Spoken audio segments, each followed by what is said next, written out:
বিসমিল্লাহ শুরু করলাম।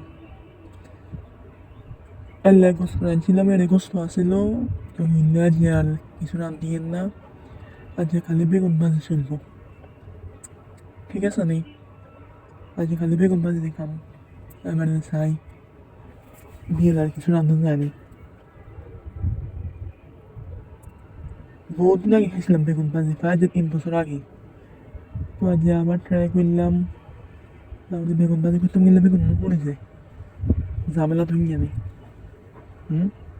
ওই যে মশলা লাগেন খাই যায়, এবার দেখেন পড়ে যায় গো।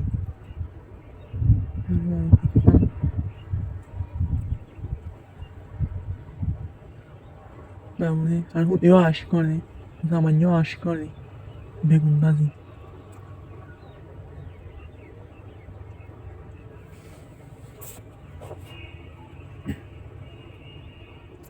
রাস্তা হোসা কি রেখে জোরে খা এটা হলুদ মরিচ সব হয়ে গেলাম। তেলেগেন কাল খাওয়ান যাবো, তেলেগেন না অনেক কিছু ইউজ করান যাবো। এদিকে তেল ব্যাগ তারপরে হালাতে অন লাগবে।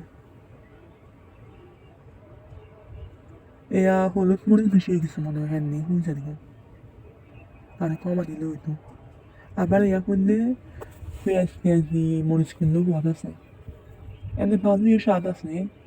আবার লগে আবার পেঁয়াজ রসুন নেমে ওদি দিলে আরো মজা হয়।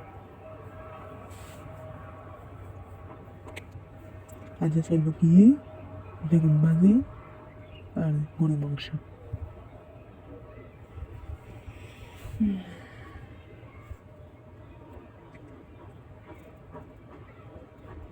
চলো খানা শুরু। এই তো রেডি হয়ে গেল খানা, বেগুন ভাজি।